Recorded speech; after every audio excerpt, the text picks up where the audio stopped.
I need to tell you something before I introduce today's guest. This woman's husband catered my daughter's first Holy Communion. He catered my third daughter's baby shower. He was there at both of those events, feeding my family, celebrating with us, without even knowing us. And then he got sick, and then he was gone. Luisa Onorato was widowed at 44, left with 2 boys, a broken heart, and a choice: fall apart quietly or heal loudly. She chose loudly. And I think that's why the universe kept pulling us back together. Luisa, I am so honored you're here. Welcome to Still Standing, Still Speaking. Luisa, welcome to Still Standing, Still Speaking. Before we go anywhere near the grief, I want people to know who Luisa was before, because grief doesn't define you, it reveals you. So tell me who you were as a wife, as a woman, before the world changed. Yep. So I was a mum I still am a mum to 2 beautiful boys. And before cancer, we were just a young family, just living life. And as Brendan used to say, living the dream. We're living the dream. Living the dream. So back in 2015 is when our world changed originally. We had 2 very young boys, 7 and 4 at the time when Brendan got his first diagnosis. So before the diagnosis, we were an active family, young kids, young mum and dad growing up with the kids and just enjoying life. As a teacher, a mum, and just enjoying what life gave us. And you had the catering business? Yeah, so the catering business came in 2017. So after Bren was diagnosed in 2015, he couldn't go back to the kitchen. So we started the catering business. So that took off and we were busy as, and that's obviously where we met you all those years ago. And that was, a really successful business. It gave Brennan purpose. I was his right-hand man, and I would say the kitchen hand. That kind of took off 2017. And then our world came crumbling down again back in 2021. And that's when life really changed. Brendan had been clear for 6 years after the first diagnosis. So life changed dramatically in 2021. Was he in remission? Yep, Okay. had been in remission. We had the scans in the November. You're all clear. Go and live your life and enjoy your life. And we were like, yes, we've got young children. We've got the world ahead of us. So many things and dreams and things to do. And then came May 2021 and we walked into the doctor's office after some pains and whatever. And he basically said, I think the children should wait outside. And life changed forever. So, yep. 2021, May the 10th was the date, our son's 10th birthday. He got the second diagnosis. He got the second diagnosis and after scan, things just were not looking good at all. And they basically gave him a terminal diagnosis and said, you've got 6 to 18 months to live. Oh, my goodness. He was 30, oh gosh, how old was he? 37? Yeah, 37. And we're like, what do you mean? They're like, yeah, it's spread. It's in the bones. It's kind of everywhere. And we were like, oh my gosh, like this can't be happening. Our life we'd just got him back on track again. Like you were living life that was, we had the clear diagnosis, the business was successful. The boys were growing up. We were just, enjoying life. And yeah, just had that blow. And basically from then we did everything we could for him. We went to Mexico. We spent hundreds of thousands of dollars on alternative therapies. And I really believe that it did keep him here. It kept him here for as long. Yeah, at 100% it did. He had the 6 to 18 months and he ended up nearly 5 years. So what kind of therapy was he doing or treatment over there? Yeah, so hyperbaric, hypothermia, high dose vitamin C, ultrasound therapy, just different vitamins, infusions, just very intense, pretty much 3 weeks, 6 days a week from 7 till 3. And then we came home with lots of therapies as well that he continued back here. Yeah. So you highly recommend, it was, for us, and Brendan was always very good. He was always doing the alternate with the conventional. And he was always one that believed they worked hand in hand together. He didn't just do one on its own. And his doctors were really good like that because they worked with him to find the best plan for him. And how did you feel about all of that? Yeah, I just was, his biggest supporter. Like whatever he wanted to do, he knew his body. He was very in tune with what was happening in his body. So, I was just there to support him the best way that I could. Yeah. That's what a woman does, right? Yeah, 100%. There's a moment, the moment you knew life would never look the same again. You don't have to go into detail, but can you take us there? What did that feel like in your body in that second? Yeah. So there was probably two moments. So going back to the diagnosis on May the 10th, I was just in fear, I don't know, disbelief, shock, scared, all in one. Just knowing that life was going to change. Of course. And then the second moment was obviously the week that he passed. Just seeing him deteriorate. And I was like, oh my gosh, like we didn't plan this. It wasn't part of the story. Like he'd went to hospital, he'd get his treatment, he'd feel better and he'd come home. And this was like, we thought this was going to be like any other time. Yeah. He'd go to hospital, have his treatment, get his drugs that he needed, and he'd be on his way home again. And the reality of him not coming home this time was like, this is real. Like this is like the moment that we thought wasn't going to come around, because you never envision yourself to have that moment. Or you never prepare yourself for yourself. And we were always he was always very positive throughout his journey. Like he never let cancer define who he was or who our family was. Yeah. And seeing him in the hospital and how he'd changed, he couldn't get out of bed, he couldn't do anything for himself. I thought, like, how did we come to this? Yeah. So that moment of like fear that I'm going to be on my own, pretty much. Like I've got to raise these two boys on my own. It's the realization of it all. Yeah. The reality of it all. Yeah. So it just knocks the wind out of you. Of course. Yeah. It's like the body knows before the mind catches up, doesn't it? And nobody prepares you for that. Yeah, no, nobody.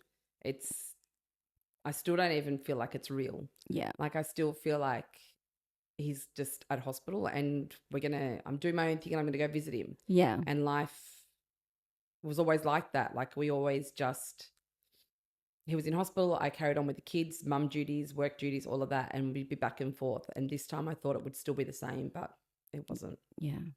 You're a mum to two boys. Now you are both parents. Every hard conversation, every school drop off, every night they cry for their dad, that lands on you.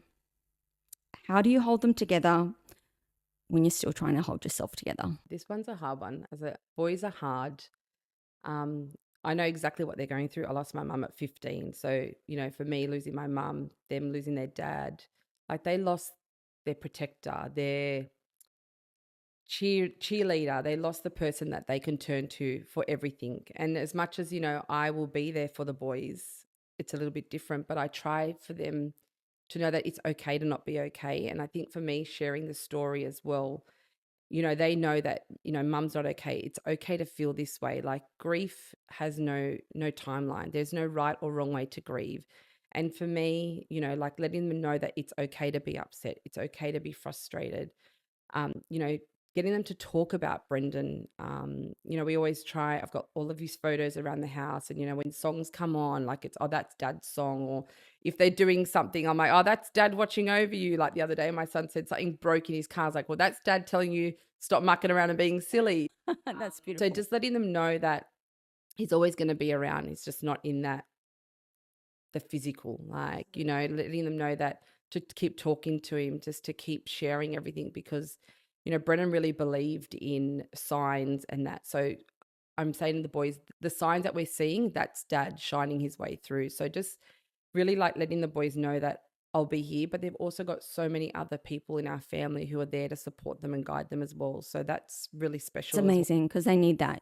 And that's, what I'm sort of saying. It's about, it's okay to speak up, because speaking heals.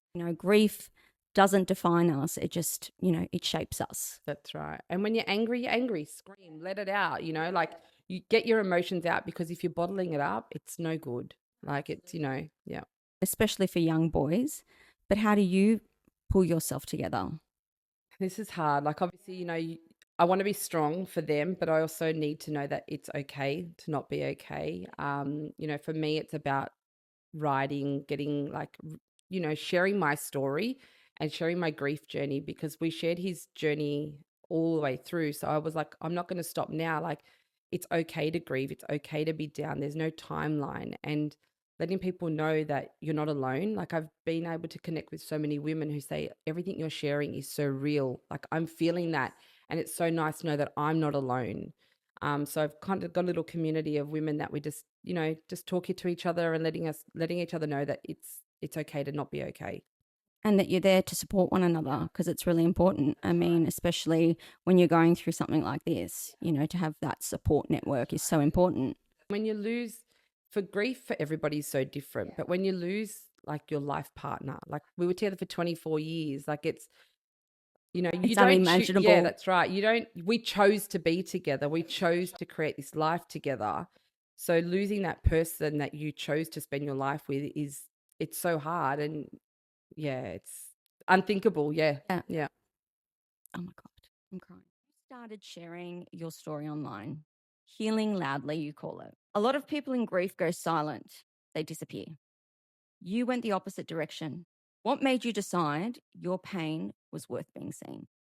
So obviously I am on like social media and I've got a wellness business. So I'd been in touch with a lot of women and I was just like, you know what, I'm going to share my journey. And I wanted to share it too as a journal and to look back on as well, to share the story and share pictures and videos of Brendan. But I also thought, you know what, there's so many pages out there where it's the polished version of grief. It's the inspirational quotes. It's not the raw stuff. And for me, like, sharing the raw version is something that comes from my heart. And I know that there's so many other people that haven't shared because they don't have that, because everything online can be very, inspirational quotes and very polished version. Whereas I wanted to share the real raw version where it's, raw snippets of me in my day with grief, or the snippets of Brendan, on his last few weeks in hospital.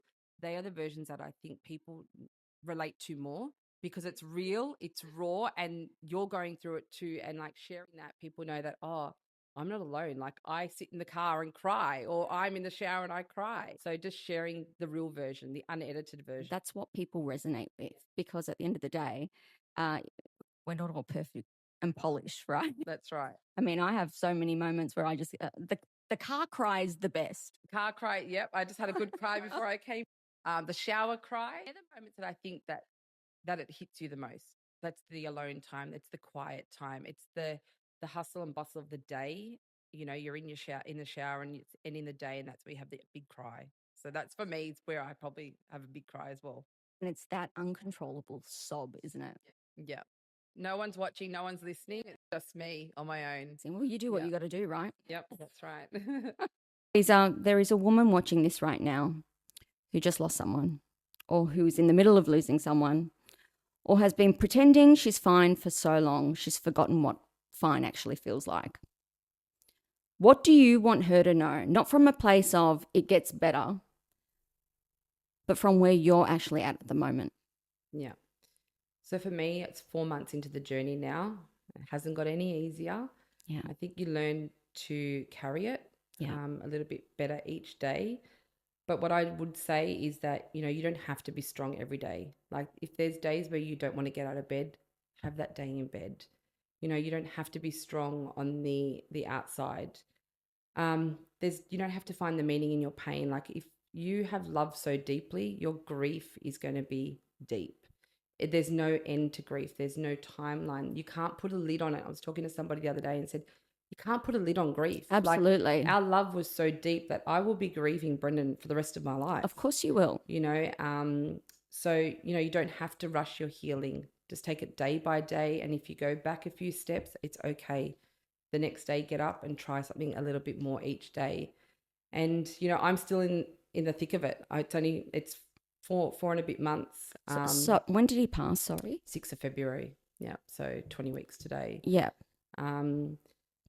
Just that some days you're going to get through things and other days you're not going to get through anything, and that is okay. Sometimes we don't need someone to tell us the sun is coming.